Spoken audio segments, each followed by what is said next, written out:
Israel കപ്പൽ പിടിച്ചെടുത്ത ഇറാന്റെ കൈവിട്ട കളിക്ക് വലിയ വില കൊടുക്കേണ്ടി വരും. മലയാളികൾ ഉൾപ്പെടെ നിരവധി ഇന്ത്യക്കാർ കപ്പലിലുണ്ട്. ഇസ്രയേലിന് പണി കൊടുക്കാൻ ഇറങ്ങി ഇന്ത്യയുടെ വൈര്യത്തിന് പാത്രമായിരിക്കുകയാണ് ഇറാൻ. കപ്പലിൽ നടന്ന ഭീതിപ്പെടുത്തുന്ന വിവരങ്ങൾ ഇപ്പോൾ പുറത്തു വന്നിട്ടുണ്ട്. കപ്പലിലുണ്ടായിരുന്ന മലയാളി ജീവനക്കാരനാണ് സംഭവം പുറം ലോകത്തെ അറിയിച്ചത്. ഇറാൻ നാവികസേനയുടെ കമാൻഡോകൾ ഹെലികോപ്റ്ററിൽ പറന്നിറങ്ങി കപ്പൽ പിടിച്ചെടുക്കുമ്പോൾ ഇന്ത്യൻ സമയം ശനിയാഴ്ച രാവിലെ 8:15 കഴിഞ്ഞിരുന്നു. അതിലുണ്ടായിരുന്ന മലയാളി ഉദ്യോഗസ്ഥൻ പാലക്കാട്ടുകാരൻ സുമേഷ് വീട്ടുകാരുമായി വാട്സാപ്പ് വോയിസ് കോളിലൂടെ സംസാരിക്കുകയായിരുന്നു. അതുകൊണ്ട് തന്നെ തത്സമയം വീട്ടുകാരും അവിടെ നടന്നത് എല്ലാം അറിഞ്ഞു. ആയുധധാരികളായ കുറച്ചാളുകൾ ഹെലികോപ്റ്ററിൽ നിന്ന് ഞങ്ങളുടെ കപ്പലിലേക്ക് ഇറങ്ങിയിട്ടുണ്ട്. കപ്പലിലുള്ളവരെല്ലാം സ്വന്തം മുറികളിൽ വാതിലടച്ചിരിക്കുകയാണ്. ഇങ്ങനെ സുമേഷ് പറഞ്ഞതിന് പിന്നാലെ ഫോൺ ബന്ധം നഷ്ടപ്പെട്ടു. കപ്പലിലെ ഇന്റർനെറ്റ് കണക്ഷൻ നഷ്ടപ്പെട്ടതോടെ കപ്പലിലേക്ക് വാട്സാപ്പ് വോയിസ് കോളുകൾ വിളിക്കാൻ പറ്റാതെയായി. MSC ഏരീസ് എന്ന ചരക്ക് കപ്പലിലെ 25 ജീവനക്കാരിൽ 17 പേരും ഇന്ത്യക്കാരാണ്. ഇതിൽ 3 പേർ മലയാളികളാണെന്ന് സ്ഥിരീകരിച്ചിട്ടുണ്ട്. തേർഡ് ഓഫീസറായ പാലക്കാട് കേരളശ്ശേരി വടശ്ശേരി സ്വദേശി സുമേഷ് 4 മാസം മുൻപാണ് മെഡിറ്ററേനിയൻ ഷിപ്പിംഗ് കമ്പനിയുടെ കപ്പലിൽ ജോലിക്ക് കയറിയത്. 2 മാസം കഴിഞ്ഞാൽ നാട്ടിലേക്ക് മടങ്ങി വരാനിരിക്കുകയായിരുന്നു. 10 വർഷം മുൻപ് മധുരയിലുള്ള മർച്ചന്റ് നേവി കോളേജിൽ പഠനം പൂർത്തിയാക്കിയായിരുന്നു ജോലിയിൽ പ്രവേശിച്ചത്.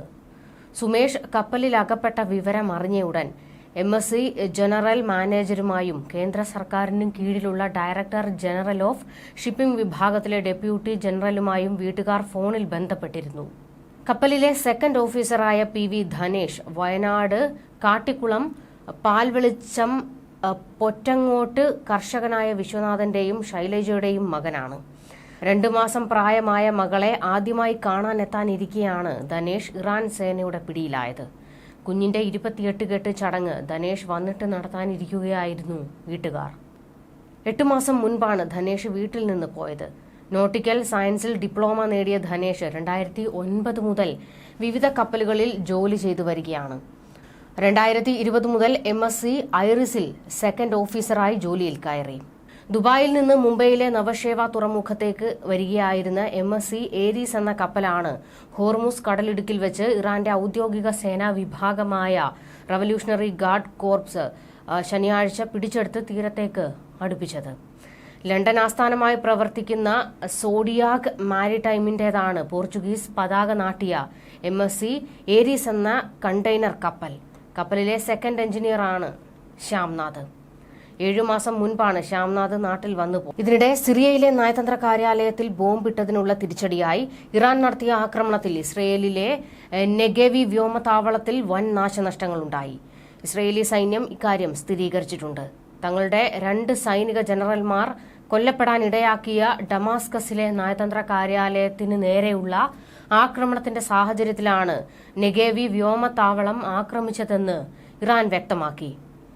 ഇസ്രയേലിന് നേരെയുള്ള ആക്രമണത്തിന് പിന്നാലെ ഇറാൻ നഗരങ്ങളിൽ ആഹ്ലാദ പ്രകടനങ്ങൾ നടന്നു. ആക്രമണത്തിന് കെയ്ബാർ ബാലിസ്റ്റിക് മിസൈലുകളാണ് ഇറാൻ സൈന്യം പ്രയോഗിച്ചതെന്ന് രാജ്യത്തെ ഔദ്യോഗിക വാർത്താ ഏജൻസിയായ ഇർന റിപ്പോർട്ട് ചെയ്തു. അതേസമയം 200ഓളം മിസൈലുകളും ഡ്രോണുകളും ഇറാൻ പ്രയോഗിച്ചതായും മിക്കതും തങ്ങളുടെ വ്യോമ പ്രതിരോധ സംവിധാനങ്ങൾ തകർത്തതായും ഇസ്രയേൽ സൈന്യം അവകാശപ്പെട്ടു. ആക്രമണത്തിൽ ഒരു പെൺകുട്ടിക്ക് പരിക്കേറ്റതായും ഒരു സൈനിക താവളത്തിന് കേടുപാടുകൾ സംഭവിച്ചതായും ഇസ്രയേൽ സൈന്യം സ്ഥിരീകരിച്ചു.